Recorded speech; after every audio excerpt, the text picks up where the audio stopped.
Scattershot is taken down! 3-star! Masalah नेटै slow छ Navi keeps the score level, but Reported Gaming remain in the lead on percentage. So it is still in their hands, but so far, 3 attacks done, 1 3-star each. So it is all up in the air as to what is going to happen in these final 4 attacks. Exactly, the stars are tied and we still have 2 attacks per team to go, so nothing is decided yet. And that's exactly what we love to see at this stage. All coming down to the last attacks, the pressure rising to the maximum, and then still see these players, like Stars just did, perform to the best of their abilities.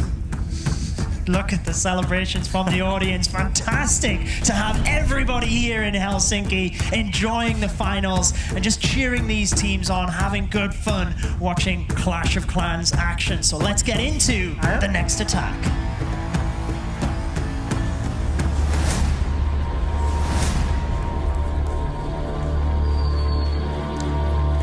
And it is going to be Timtastic, the calmness in person.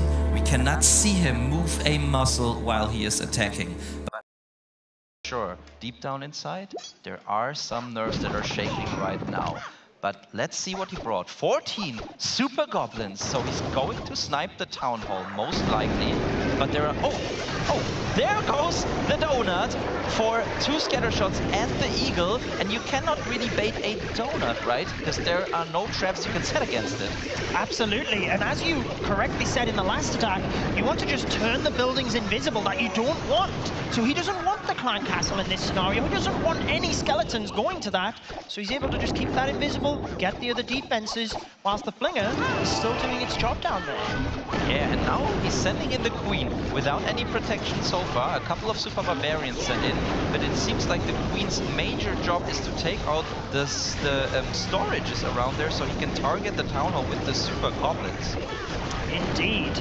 He did use the skeleton spell to distract the monolith. Whilst it did lock onto Diggy initially, you've got to remember, once Diggy goes back underground, it retargets. So the skeleton spell, perfect in that scenario to take that down. The Archer Queen will move to the right. Oh, no, she was to the left, but I didn't see the 6 builder hood down there. And she will then redirect in after the gold storage. Perfect job here.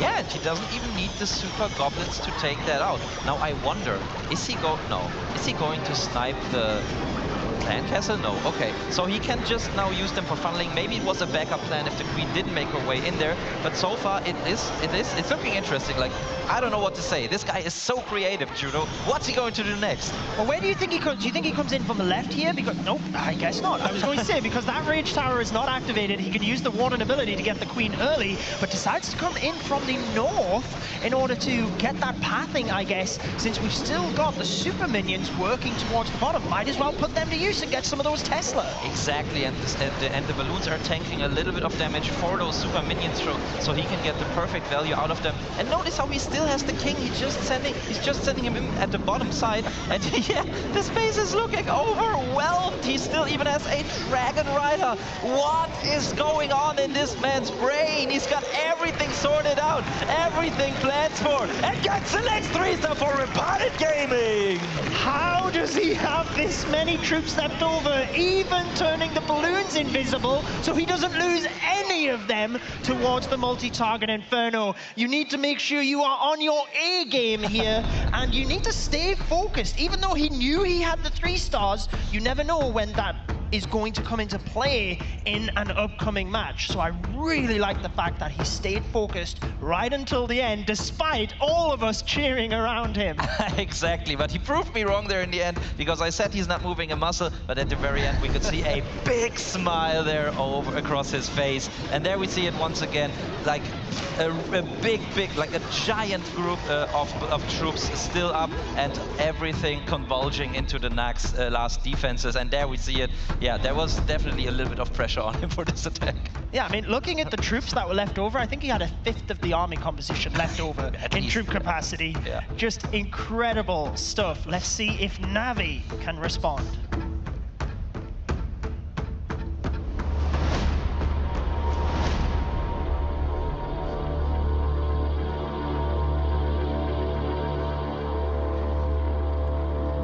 pressure is building on our current world champions, the community favorites, down in this war. Even if they 3-star here, Repotted Gaming can take the win because they have the war in their hands should they 3-star in the final attack. We do have a specialty from Kazuma, the Recall Super Bowlers, one that he's very well versed with, starting with a giant to test for any traps, skeleton traps, as you correctly said in the previous attack. Then we can use the Flame Flinger, and also tanking for the Archer Tower, since he has to deploy it very close, make sure it gets down and doesn't get any shots off. Yeah, and so far he did all of that perfectly. Also setting up the funnel with the Queen there, and now he's going to recall her probably after the Archer Tower takedown. There goes the recall, and now he's probably going to drop her right away. Did he drop her at the bottom? No. Yep.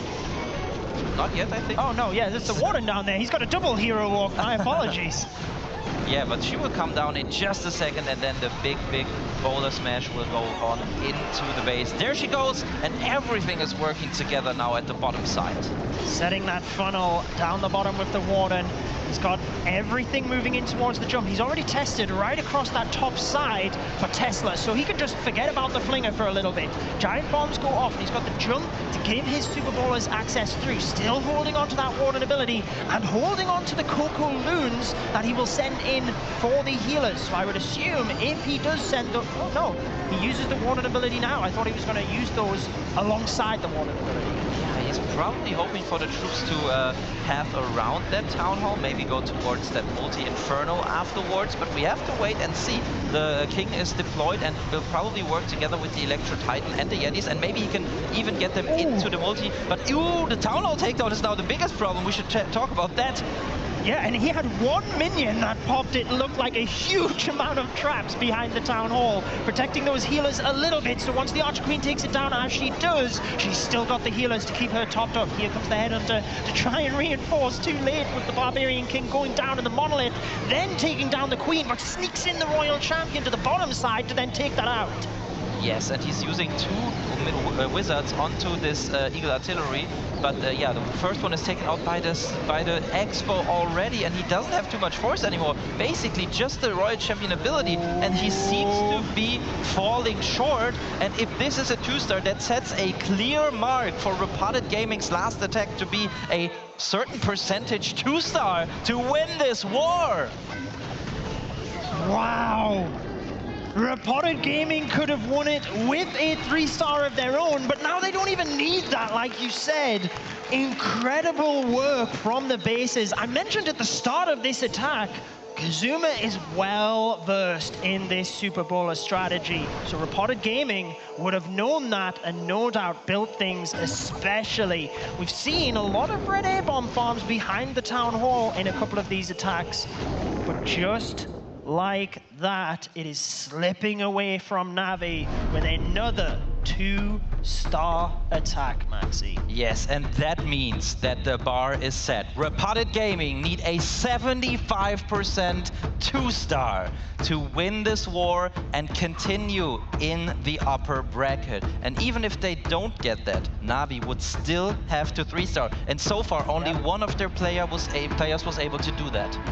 Very true versus those strong bases, but a 75% 2-star, every single one of their attacks up until this point, even the ones they have 2-starred, have been well above that percentage. So as long as they stay calm, and we heard this from Repotted Gaming yesterday, when it came to the final attack, they switched the plan in order to get the save 2. So let's see if they can do it.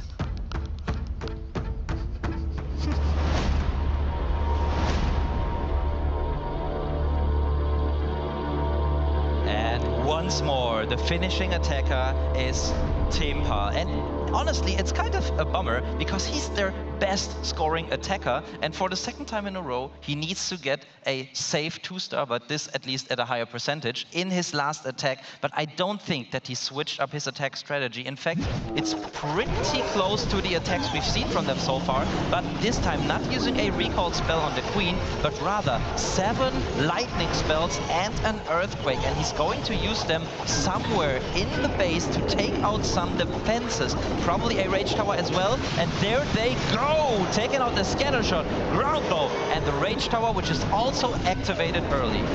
Always nice to get those rage towers down, and I really like the start here as well. Very time efficient. Once we've got a couple of those defenses down, mortars tanked, the flame flinger can come in. He's got funneling absolutely everywhere over the base. Brilliant start here, and like we said, keep your eyes on the bottom right. A 75% 2-star is all Reported Gaming need to win this. Yeah, and the Town Hall takedown is going to be crucial for this attack, but so far it's looking extremely good. Everything is working according to plan, and we know that Teamfa is able to just come up with great plans over and over again. The Flame Flinger working hard on the Eagle and eventually will be taking it out. The Electro Titans coming in from the side and also funneling some storage buildings on the outside with the Super Goblins to make sure everything can work together and get into this Town Hall compartment. Just making sure they take that one little gap so they move on in. He's got lots of spells to reinforce, and the Warden ability trying to save onto that until they get right next to the Town Hall. Take it down. The Queen locks on. Town Hall about to go down. Royal Champion from the left, and the percentage is creeping up now, Maxi, as we move in with 3 spells remaining. Yeah, and the Flamebringer has opened, but there are also troops in there that can take out more building and thus collect more percentage points. We see the Royal Champion still with the ability in tech. The troops everywhere. 2 more spells. It's climbing. 72, 73, 75! They have done it! Are in the upper bracket finals. Are they going to 3-star here as well? What a performance from them with the RC ability and the invisibility left over. He's done it. He didn't even need the 3-star, but he wants it anyway. Reported Gaming take a well-deserved victory here, and means that our last match of today, Maxi, is going to be a repeat of last year's final in the lower bracket. One of these teams is going home. You are absolutely right. Tribe Gaming versus Na'Vi is going to happen later on, but we still have one more attack from Na'Vi to go, and we know that these last attacks in a war can be very important for the momentum of the team going into the next war. And keep in mind that Tribe Gaming just have a perfect war in their bag going into this lower bracket match, so Na'Vi really need this confidence boost now. So even though it doesn't seem that important as the war is lost, I think that a 3-star would help them out a lot now. Oh, absolutely. I've got chills thinking about that war. Like you said, Tribe coming out with that momentum. But we can talk about that after the match, because focusing back in on the replay there, the relief on their faces, getting the victory, and they have just been so good. But like you said, let's see if Na'Vi can get that closing 3-star.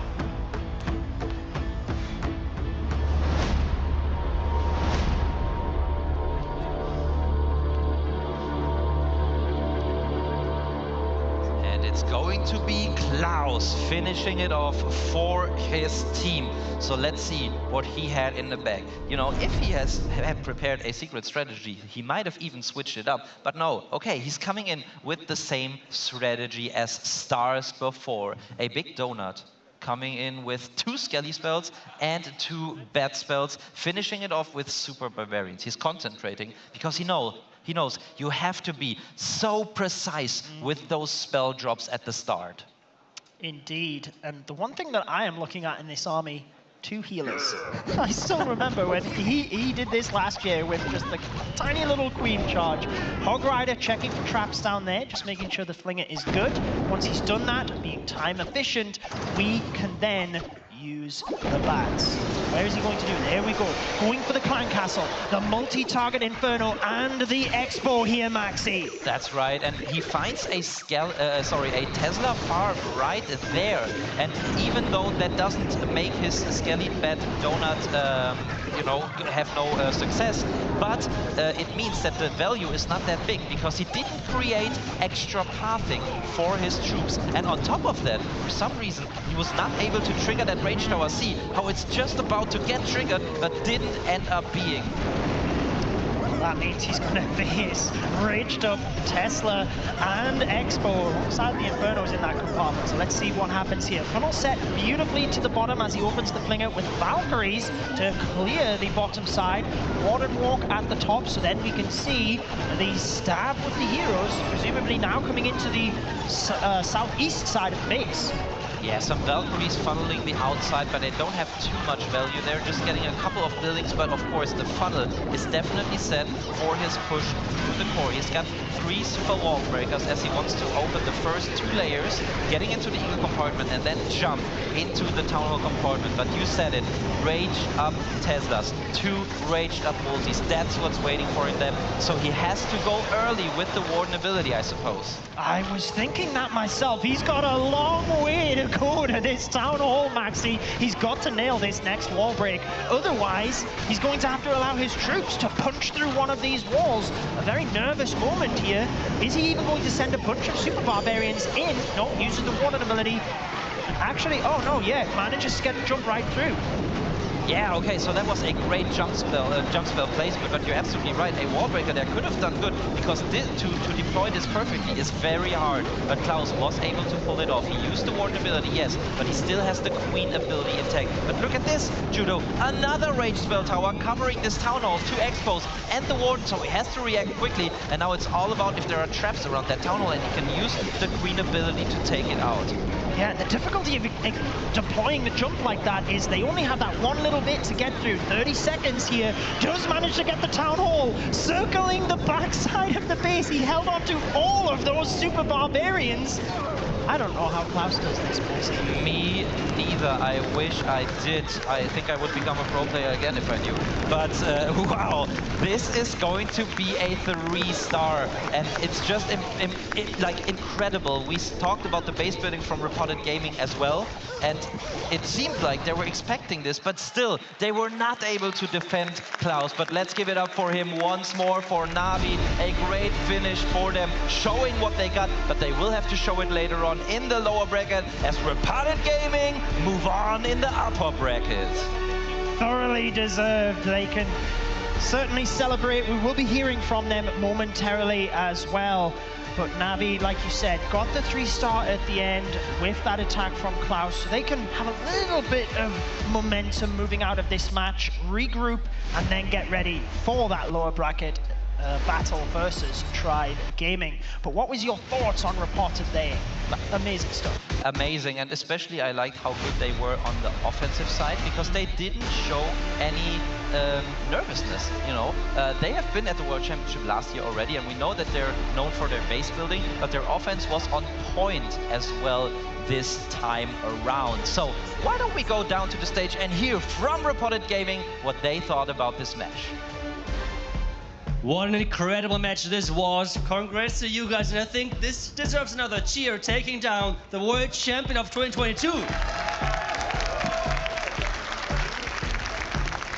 By now, you have taken down Strut and Na'Vi. You were known as like maybe the underdog, maybe low-key winner as well.